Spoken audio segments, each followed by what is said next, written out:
in the engagement with project management mentoring.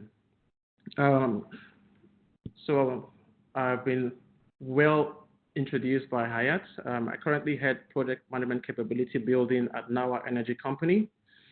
And just a quick survey to know who we have on ground. Our attendees, I could see a broad spectrum of individuals.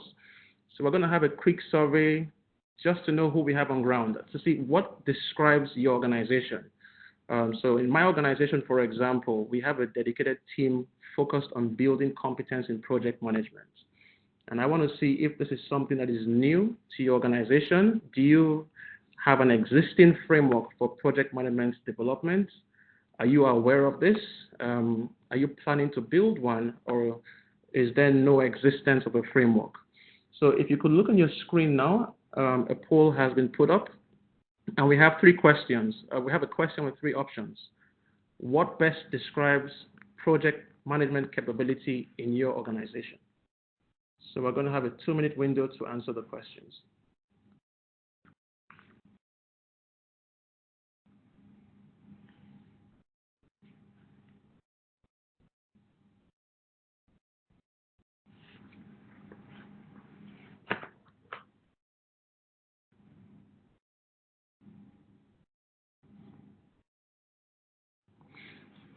Okay, if you're just joining in, we have an initial question to survey your organization as it pertains to project management capability development. And do you have an existing framework? Are you aware of this framework, or is there no project management framework when it has to do with capability building? We will hold on for 20 more seconds, and then we will proceed with the content.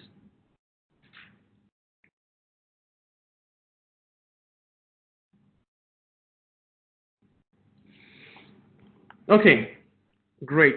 It's a really very impressive result that we have here. A majority of the statistics I see, and this is really very impressive. So everyone is aware of project management framework, and a majority in terms of percentages, over 60% actually are from organizations where there is a framework for project management capability. And that's a good sign because we're doing things in the right direction.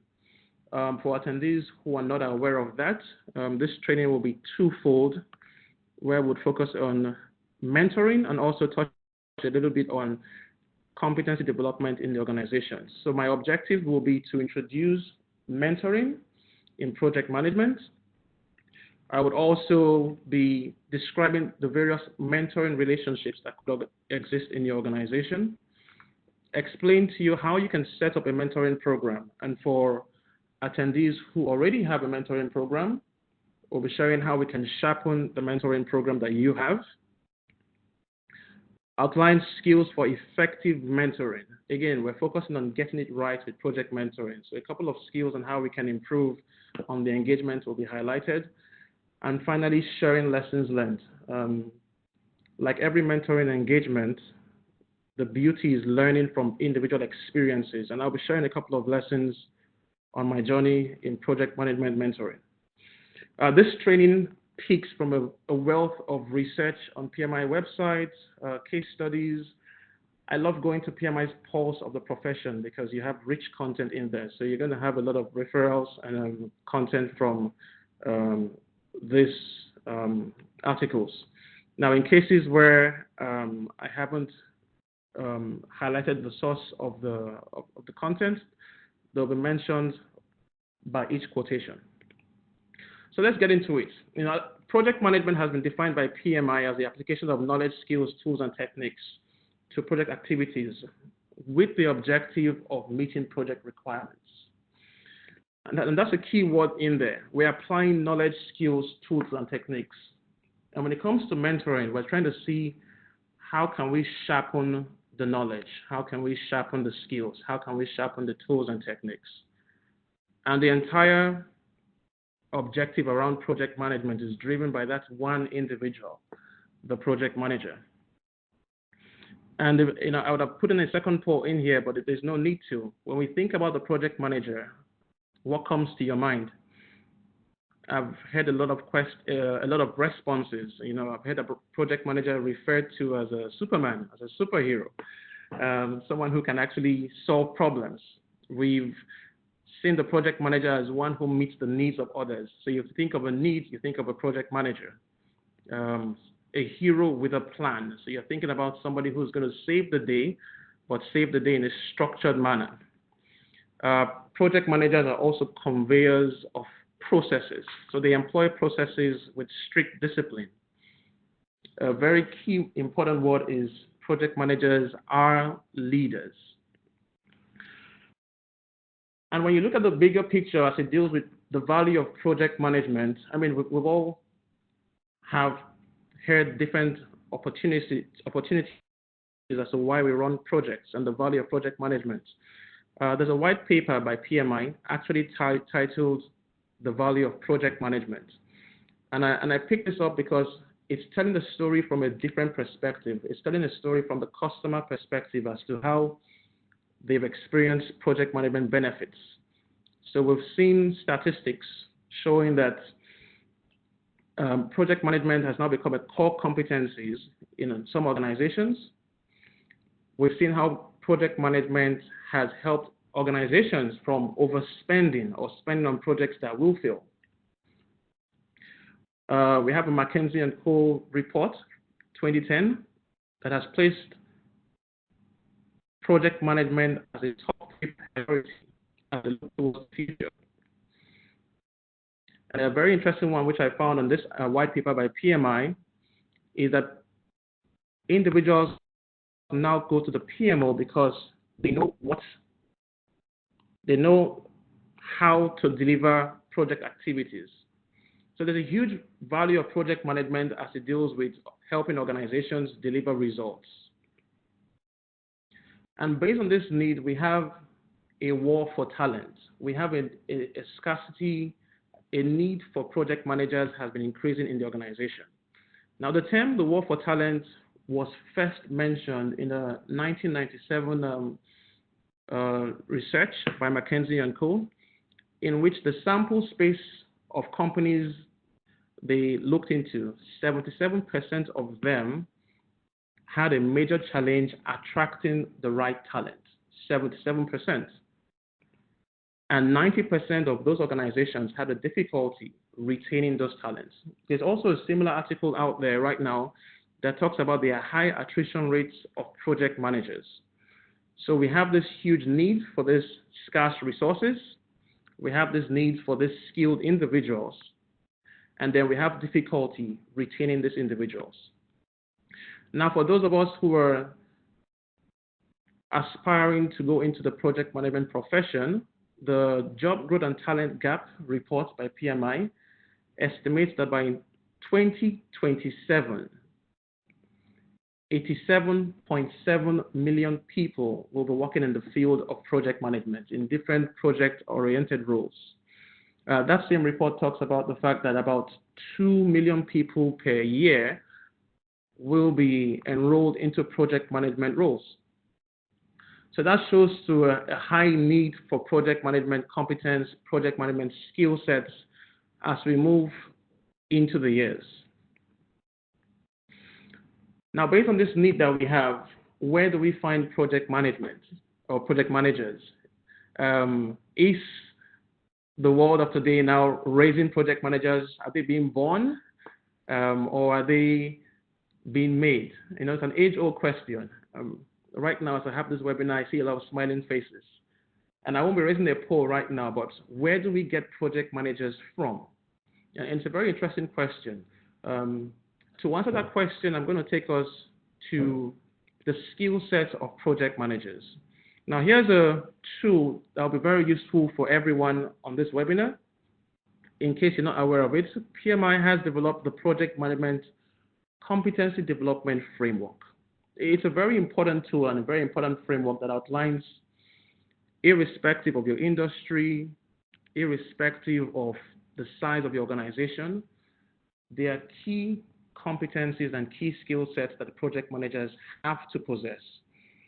Maybe in understanding what these competencies are, we can answer the age-old question as to where project managers are from, if they were born or they are made. So on a quick run through, the framework highlights the fact that we have knowledge competencies. They are things that we expect project managers to know. Remember, we're applying processes and techniques to project activities.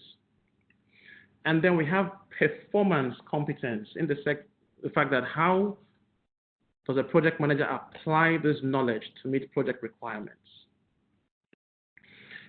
The framework also talks about personal competencies, the behavior of project managers while they are performing in the project environment. I picked up a couple of other competencies that pertains to project managers. We have functional knowledge, where we have the project manager understanding business processes that are impacted by the project.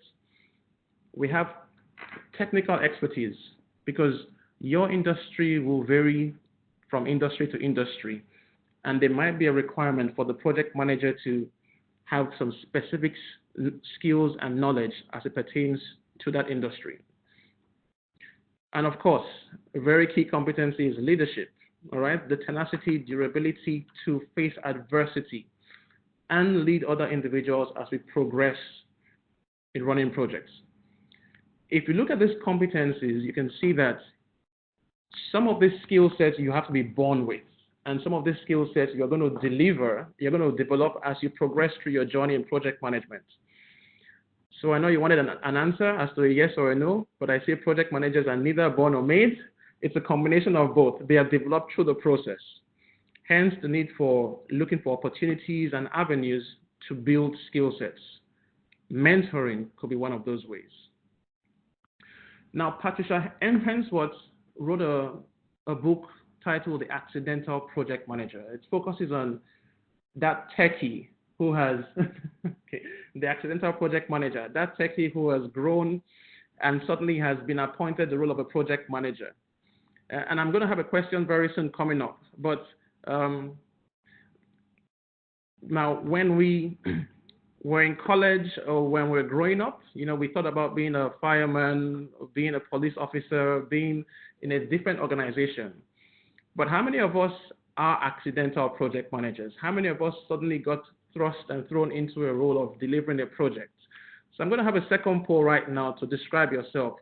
How do you see yourself? Are you an accidental project manager? You had no plan on working in the fields of project management and suddenly here you are. Or are you a career project manager? You studied, you trained, and you planned to become a project manager. Or are you just somewhere in between? You're a functional role player, you sit in the function, and all around you are project activities, and you're wondering, help, what do I do? So we have 2 minutes also for this poll. Okay, I've seen very interesting results already.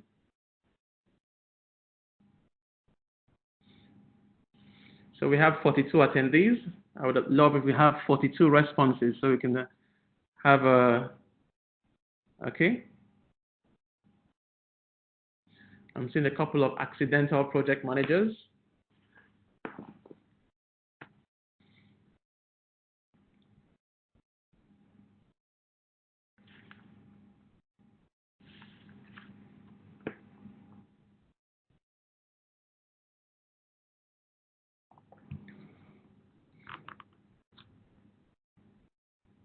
Okay. All right. Yeah, we have a good response, and with a majority of our attendees, well, the numbers are still growing, but we have to progress with the content. Now, being a PMI webinar, we have a lot of career project managers on board, but next to that, we have a lot of accidental project managers.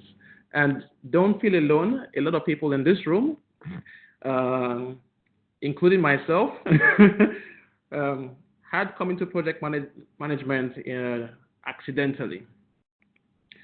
So let's see some research around that. We have research that states that very few individuals actually had the dream of being a project manager. Now, but from Patricia's book, she talks about the fact that accidental project managers are not only here to stay, but there's a tendency for the numbers to increase as project management becomes a core competency in an organization. So we expect more and more accidental project managers to show up, either based on the fact that organizations are now driving strategies through projects. Organizations are seeing the benefits of project management and hence are running more and more projects. Organizations are trying to drive efficiency in delivery, hence the need for more projects.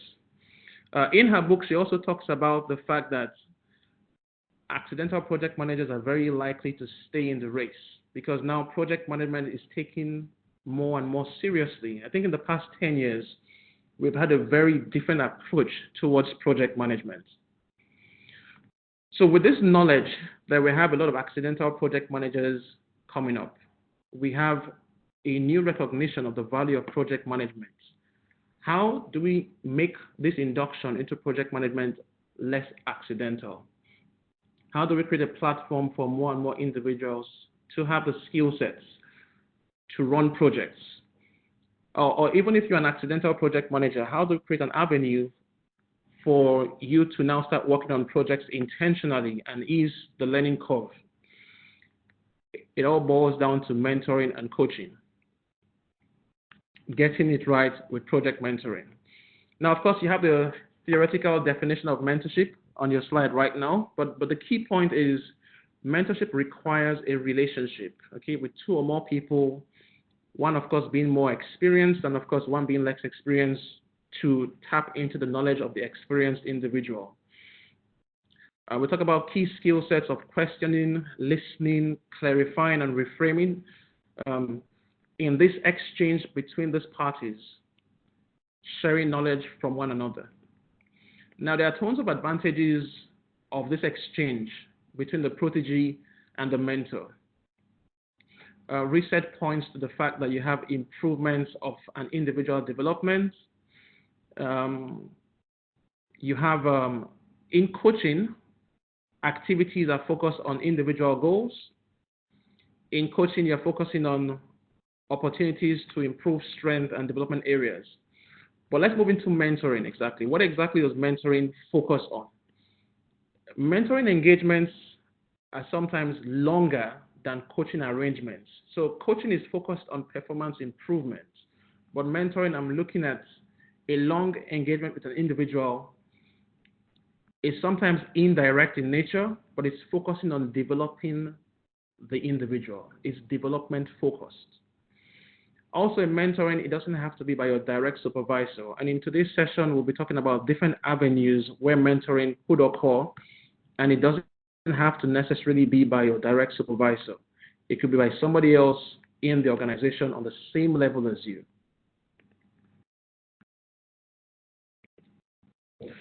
Now, there's a lot of research into the effectiveness of mentoring. For the sake of time, I'm not going to drill into every single one, but you could see that there's a huge emphasis on the benefits of coaching and mentoring, increase in quality, job satisfaction. I like the statistics that focuses on conflict reduction by 52%. We have a statistics here by the International Coaching Federation that showed that 70% of a sample size showed mentoring to be very valuable, and even talked about their coach as a mutual best friend or therapist. 62.4% talked about smarter goal setting and increased self-confidence based on the exchange between the mentor and the mentee. So let's slowly dive into how exactly do we get to have it right with project mentoring. But before I go into it, I must warn you that the tools and the skills and steps I will be sharing with you has a risk. You know, when you move from this training and you move to the organization and say, all right, we finished the webinar with PMI and we want to implement a mentoring program. There's a risk that your project managers may complain that they don't have time to work on project management the right way.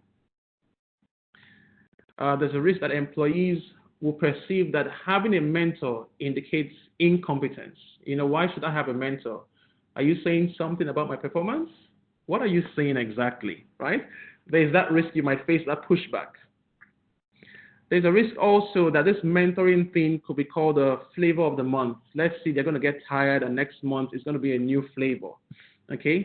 So we're going to talk about it in the coming slides. How do we keep the mentoring drive going?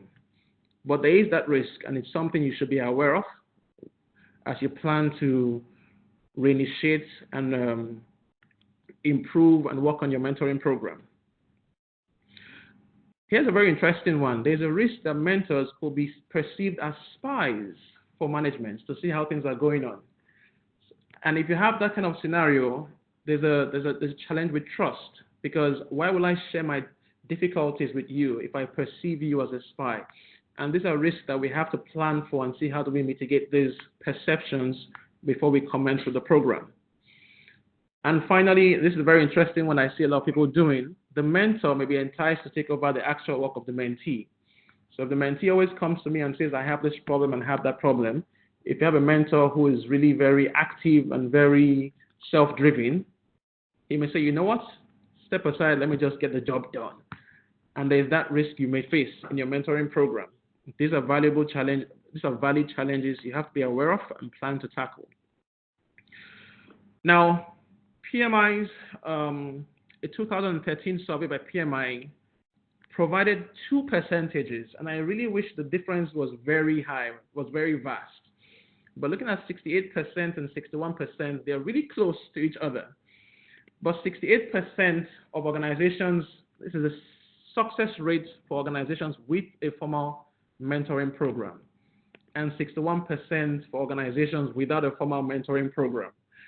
Now, this should not encourage you not to go ahead with a mentoring program, because there's huge benefits in having a structured mentoring program.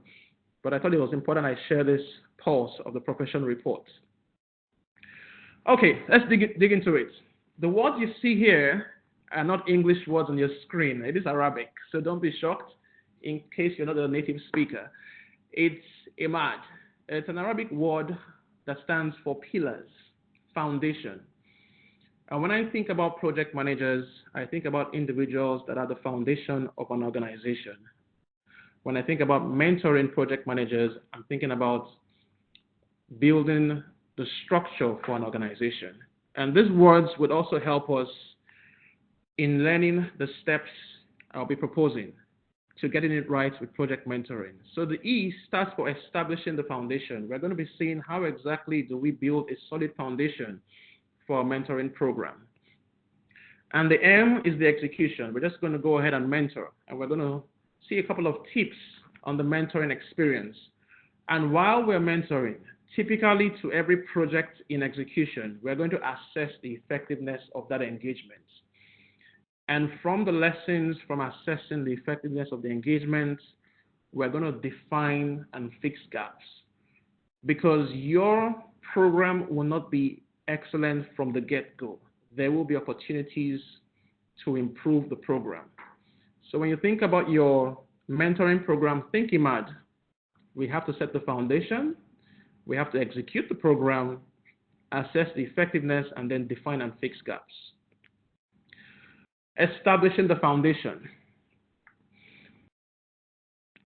Now, if you're going to build, we're in Dubai right now, and we have the tallest building in the world. And I can assume that the foundation for the Burj Khalifa is way deeper than the foundation for my apartment where I live, right? So the loftier the building, the deeper the foundation must be built.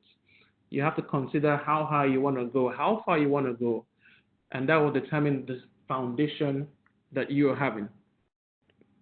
Now, when it comes to the foundation, I have a final poll for us today, and that's who's responsible for the foundation? Who's responsible for project management development in your organization? Is it the HR team? Or is it your project management office? It could be your PMO, your center of excellence, whatever you call it. Or is it your functional department? Who is responsible for building that foundation? Who is responsible for project management development? I'd like to see your polls.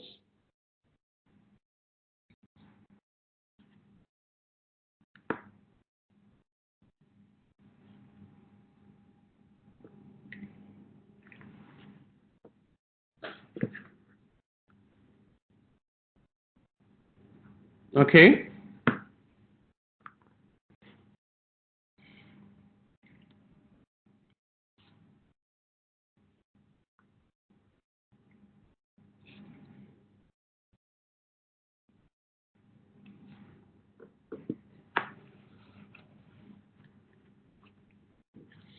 It seems like we have a consensus on the results.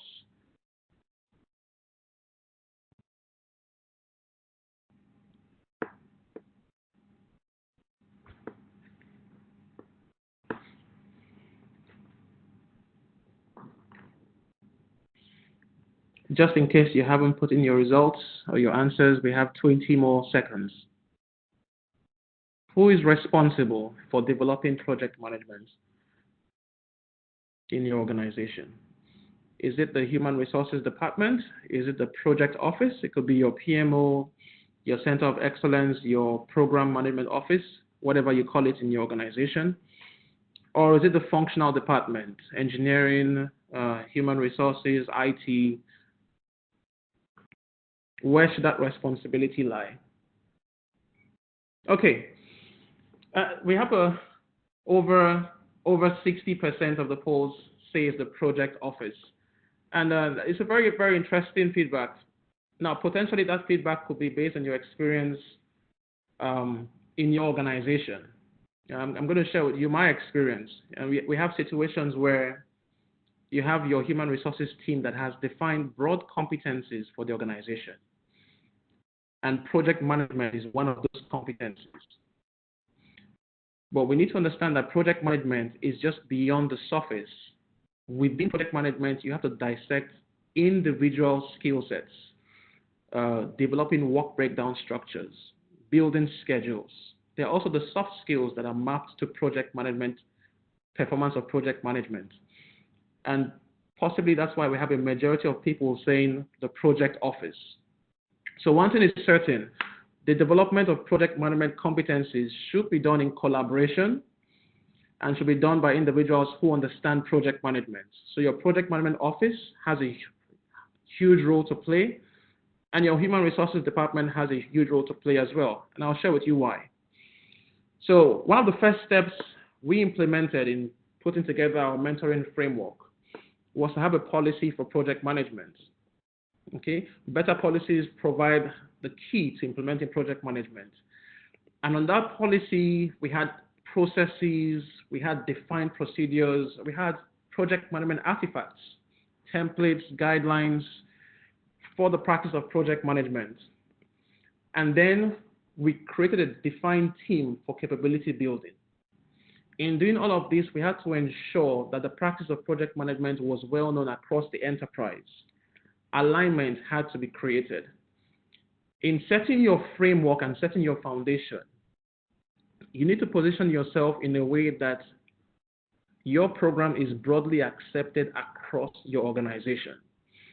Now, in some organizations, your project office will be in the best position to ensure alignment.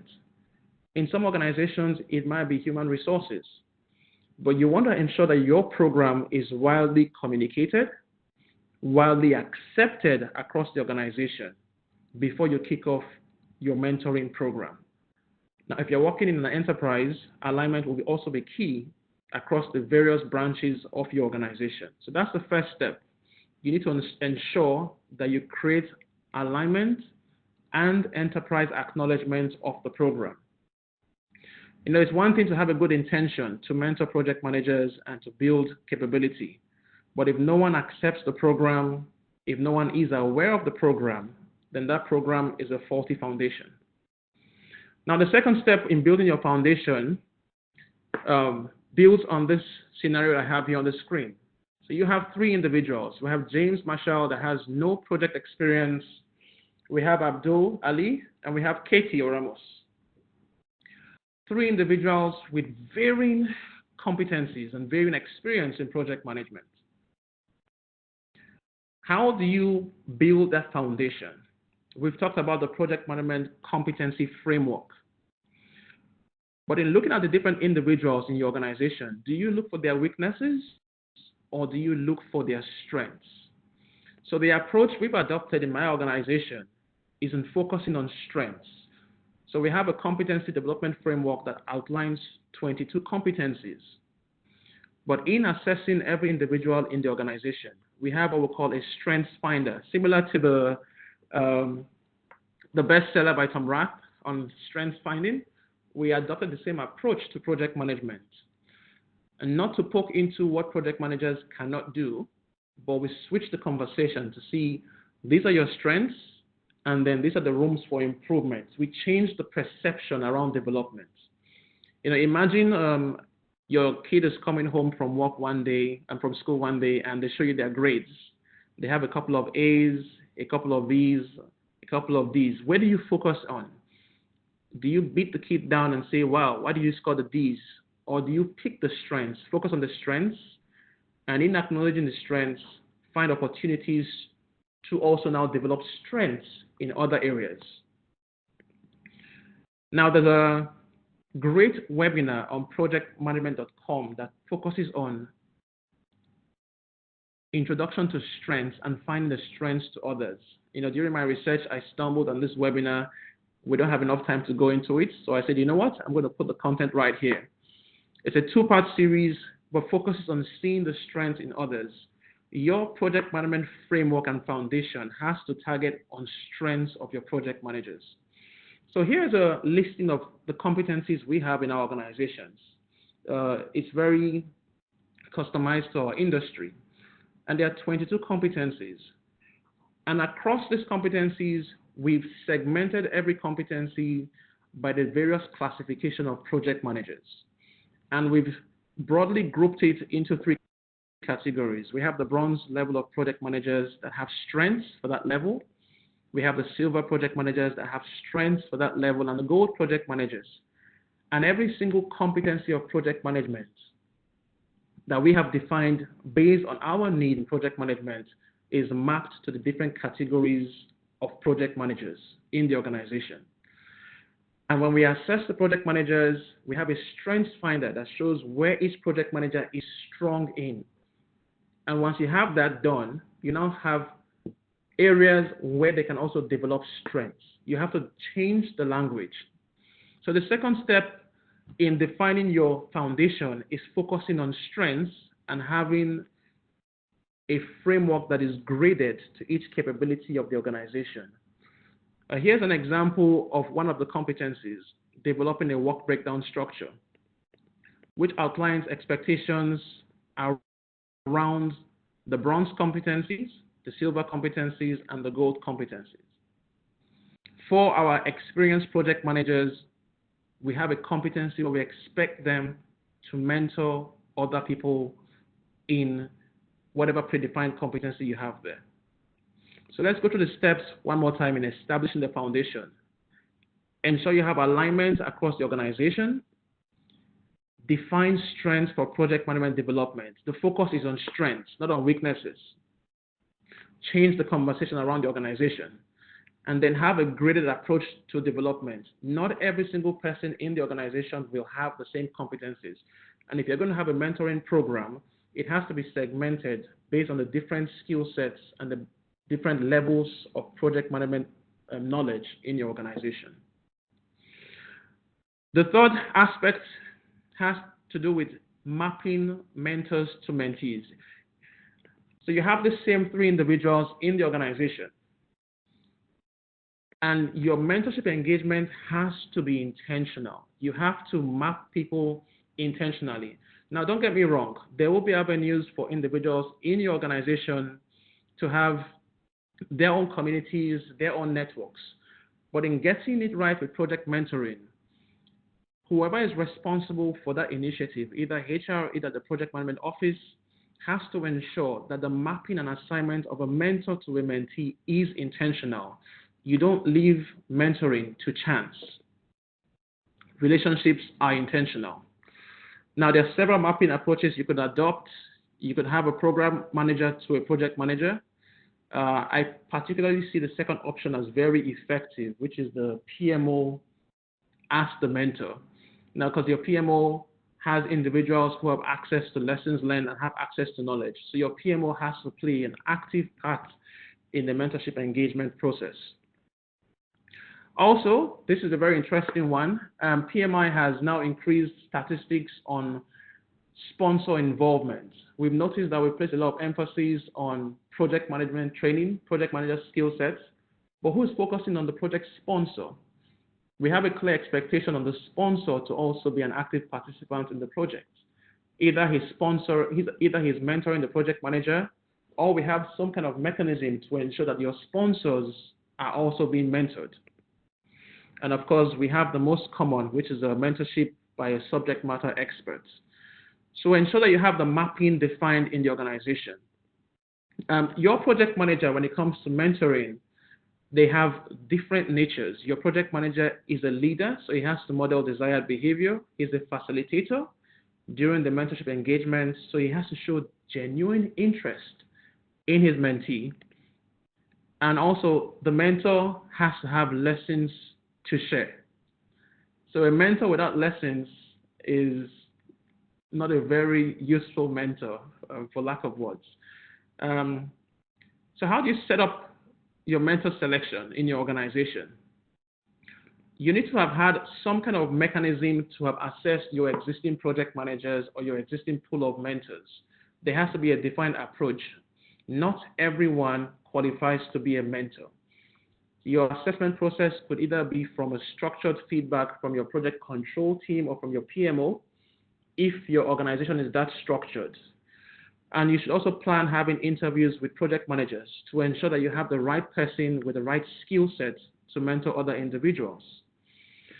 So I love the Dilbert cartoons, so I've plugged in a couple of them in here, where you have an individual say, I stopped to do some coaching, and you have his mentee saying, how does that work when the employee is more capable than the coach?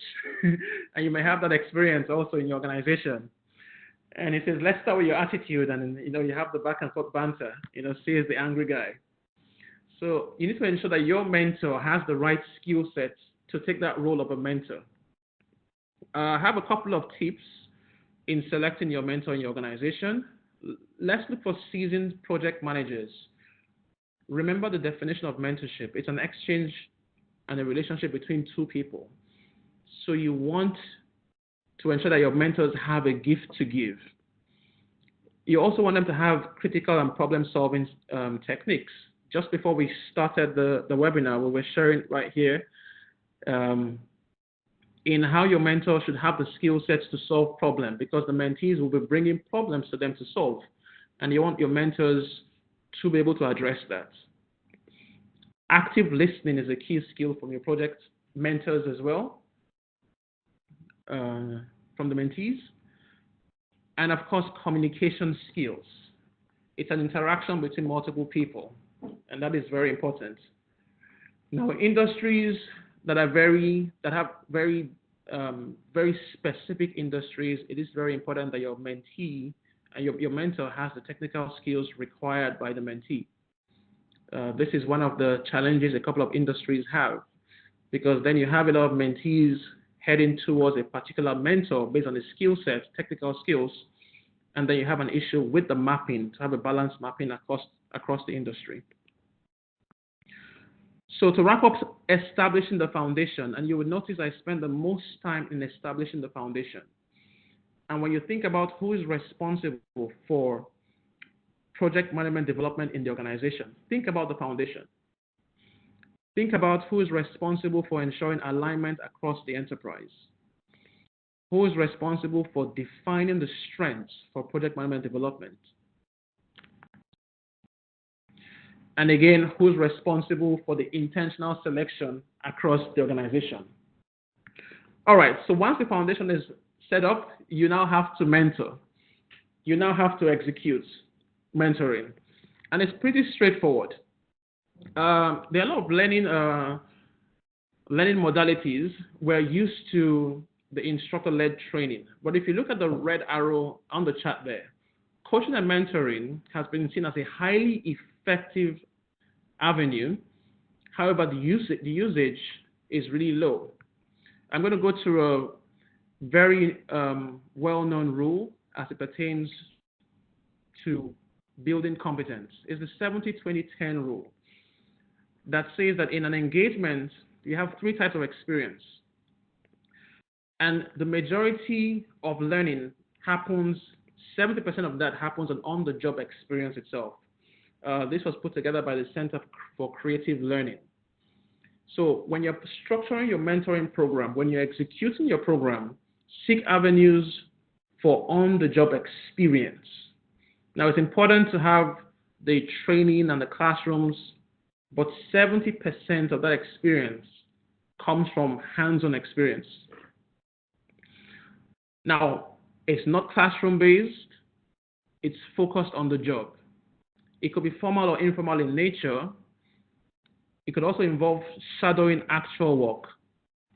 Remember your competencies. It's focused on competencies. That's why we execute the mentoring program.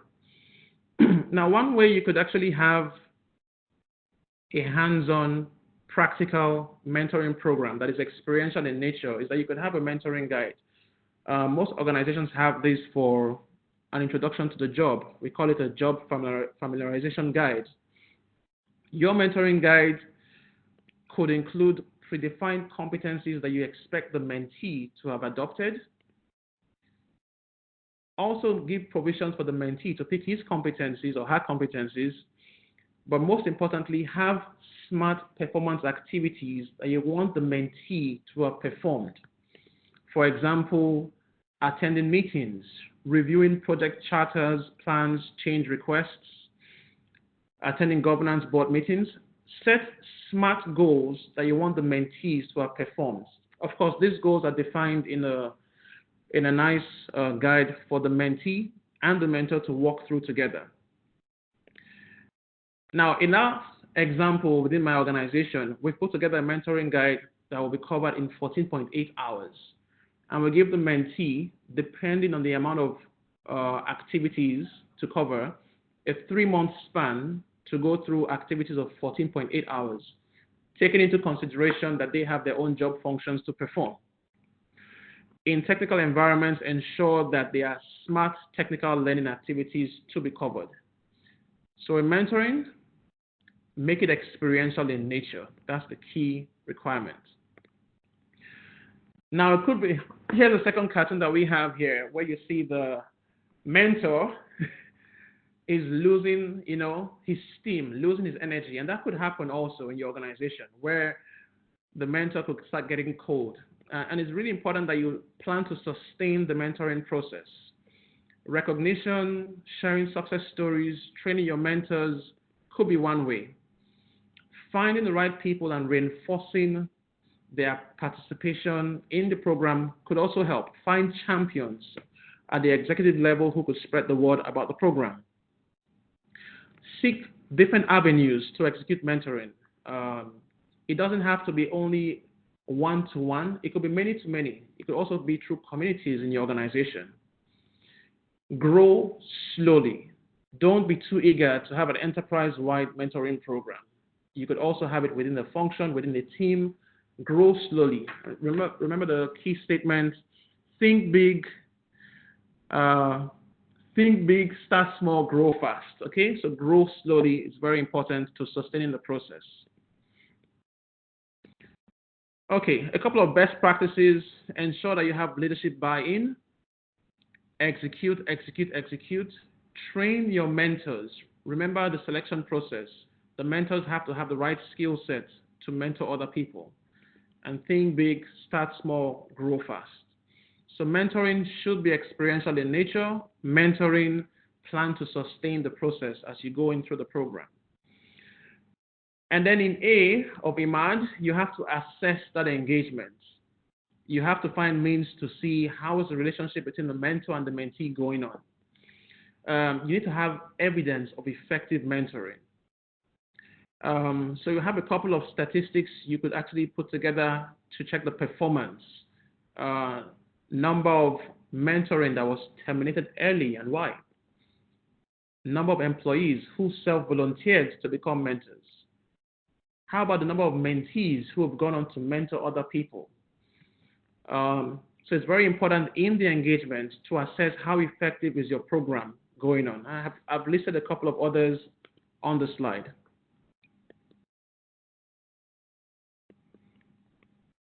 So I'm just going to run through them. Here you've seen that in your assessment, you're also looking into, is my mentoring program helping me achieve organizational needs? And how mature is my capability program? Your number of competencies is never fixed. As your company or organization matures, you're going to have more mature competencies across the organization. So assess your program to ensure that there's an evidence of effective mentoring. And based on the assessment, we have the final step. We determine the gaps and we fix the gaps. We need to learn from doing. We need to mentor competency gaps. Once we find the gaps, see how we can fix those gaps. We need to look into the relationship mapping. How effective was the mapping of myself to my mentee? Was that effective? Was there conflicts? What could we have done differently? We need to look into the strengths of our project managers. Are there missing pieces? Can we add more competencies in the organization? And also find the root cause of issues. So when you look at all I've mentioned from the beginning to now, and you look at your entire program, it doesn't matter where it sits, in HR, in the project office, in the functional department, the key subject that matters is the fact that you have to have developed the framework, execute the framework, assess the framework, and then fix challenges in the frameworks. And talking about challenges, I'm just going to run through some challenges that we're facing in our program as I wrap up. One could be aligning the program with performance objectives. You're going to want to have your mentors having these objectives as one of their performance objectives, because that's how you drive performance. The mapping process, especially with technical skills, is going to be a challenge where you have few project managers and more mentees with a specific technical requirement. Coordination could be a challenge, and that's one challenge that you have to constantly walk through. The mentoring activities could be a manual process that you need to enhance with technology. So remember, establish the foundation, execute your process, assess effectiveness, determine, and fix gaps. Now we're going to take questions. Thank you. Thanks, Obi. That was great. I'm sure people have a lot of questions, although I don't see many in the Q&A section yet. Let's start on one. So something that I looked at. So I'm going to start with the two percentages, the 68% and the 61%. Those are organizational success percentages. Do we have anything about individual success percentages, especially with respect to the accidental project managers, on whether mentoring has actually been effective for them? That's a very interesting question, and that was something I've been drilling into. So throughout my research for this program, that's one thing I discovered. We're not looking into the relationships. So I don't think we have a lack of research statistics on how effective mentoring and individual successes are. So as at now, we don't have statistics, but that is one field that I hope PMI will now start looking into, and we have a collective responsibility to start looking into how successful or not that could be in an industry. So that's a good catch. Okay, cool. Just one more before we dive into things that people ask. In the mentor selection criteria and the scales, and this is probably a personal comment. Having managed failed projects, it would become a really good indicator of the lessons having been learned, and so having gone from failure to success would become a criteria. And just a comment on that in terms of No, that is so true. So just in this year alone, I've trained hundreds of potential project managers, and they have this shock effect when you tell them you are going to fail. You know, and I think when it comes to practical fields like project management, failure is not a negative. Failure is a tool that you could use to ensure somebody else doesn't fail. I'm going to go through the definition of an expert by Niels Bohr, and he said an expert is someone who has made all the possible mistakes that could be made in a very narrow space. So to have become an expert or a subject matter expert and call yourself an expert, so you've made as many mistakes as possible to ensure that your mentee doesn't have to make that mistake also. So that's a very valuable point. Failure is an asset when it comes to mentoring. Perfect. Let's move on to some of the questions that have come in Q&As. So Hayat is asking, are there any guidelines or forms, a ready reckoner rather, available for an organization to start on the mentoring program, and the mentorship program? Well, when it comes to guidelines, a great place to start is, first of all, understanding your organization. Now, remember that every organization is different, so we don't want to have a rule for one company to the next company. PMI has done a great job in putting together the competency development framework that highlights a list of several project management competencies. And PMI knows how to not recommend to individuals or to companies what to do. PMI will allow you and say, here's the way, now you pick what is expected from your organization. So the competency framework is a great tool to look at different competencies. When it comes to templates and tools, also on projectmanagement.com, you could find templates that you could use. But I would advise against copying competencies and pasting the competencies. So when I ask the question with regards to who is responsible, when it comes to defining what an organization has to do, you first of all have to have assessed where are our gaps, where are we heading to, and what is the right competency for the organization. So to drill into your question, adopt the project management competency development framework to see the set of competencies. Templates are available on PMI's website, but then sit down and find out the specific needs of your organization and then tailor it to your organization. Perfect. Thanks for that. Tricia is asking, do you have to be a trained coach or mentor to start the process of mentoring others? Do you have to be a trained coach or mentor to mentor other people? You have to have, that's a very good question. You have to have something to give, okay? So now, not necessarily, you don't have to be a certified coach, but when it comes to the partnership between the mentor and the mentee, there are skill sets when it comes to mentoring other people. Coaching skills. Coaching is, if you map the wrong individual as a mentor to a mentee, he may do more harm or she may do more harm to the mentee than good. So there are soft skills that are required on the relationship between the mentor and the mentee that you need to ensure that the mentor has. So our organization has a program for coaching coaches to ensure that everyone who will be performing some level of coaching understands how to coach and how to give feedback. That is very, very important. And of course, you need to have either the technical skills or the relevant skills that you'll be coaching to the individual. So yes, there should be some level of coaching that you should have, or some level of knowledge that you should have before you now go ahead and start coaching other people in project management. Right. We've got a short and sweet question from Dimitrios. How long should a mentoring relationship last? Great question also. Just for humor, I was going to say for a lifetime. Okay. So remember the statement, and you assess the effectiveness of the program.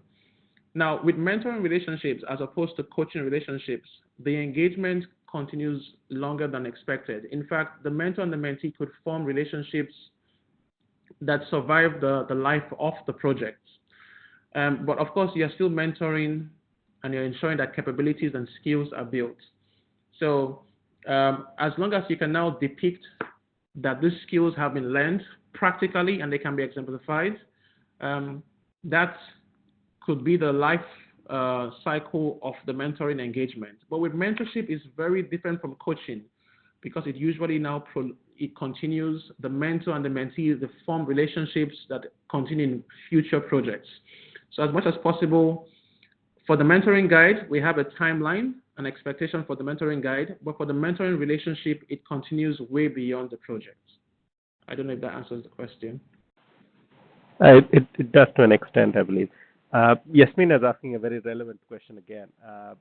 If and something that pretty much all organizations face, there are always way more mentees than mentors. And in your organization, were people motivated to be mentors, and were there enough of them? And how do you make sure that there are enough mentors to handle the number of mentorship requirements? That's a great question. That's a great question. And here's a secret that it's very important to share with everyone on the webinar right now. It's a secret that is worth a lot of money. That the individual who gains the most from the mentoring exercise is actually the mentor and not the mentee. So a lot of times we've mentored individuals and these mentees are still looking for more mentorship. But we now need to learn to train our mentees to also give back to the profession. You know, PMI has now also emphasized the fact that you have to give back to the profession. So we need to also raise mentors from mentees. One thing we've done in our organization is that we are recycling mentees to become mentors. So once you've gained proficiency in a particular skill set, we now go ahead and expect you to pass it forward. When I talked about the bronze, silver, and gold project managers, the gold project managers are just silver project managers who are now mentoring other people. So one way is that the organization has to organically grow mentors from the mentees and pay it forward. Perfect. That will definitely help. Another question from Manoj, probably the last for this session, and we'll continue questions over WhatsApp for the next couple of days, I guess. Should the PMO include other functional department heads as mentees or maybe even as mentors? A great question. I'm just going to go back to your competency framework and what exactly is the skill set or what exactly is the gap you're trying to meet. So I'm not leaving project mentoring to managers or to leaders in the organization. Mentoring is focusing on a gap that has to be met. Now, if that gap requires functional participation to be met, then you involve competent functional members to meet that need. If that gap is a soft skill or that gap is a project management competency, you involve project managers who can meet that need. So we're not going to be specific around must it be a functional manager or a project manager. We're mentoring to a competency and ensure that you have the right people with the right skill sets, with the right gift to coach others. Perfect. Thanks a lot. With that, I think we'll bring the Q&A for this session to a close. Obi, it's been a pleasure. It's been amazing and really enlightening on the structure that we can put in for mentorship within the organization and the advantages of doing that for the project organization. Now, as in terms of the questions, I'm sure there are many more questions that will keep coming. Obi, I'll invite you to stay on in the WhatsApp group, and if there are any public discussions people want to have, we'll keep that group open for the next couple of days. Actually, we'll keep that open till we make sure that the PDUs are awarded. But if there are any more questions that come your way that you want to answer publicly or privately, please feel free to use that forum. Looking forward to it. Thank you very much for having me, and we will continue the conversation or mentoring via WhatsApp. Perfect. And one last announcement before we close things. We are going to have our next webinar on the 31st of August. It will be about leadership. I believe Yasmina is going to be our speaker, and we are looking forward to that. Oh yeah, absolutely. We invite everybody here to register. The event on the event on the website should come up much earlier than it did this time. We expect it to be up within about a week's time, and look forward to talk to all of you again later. Thank you, everyone. Thank you very much.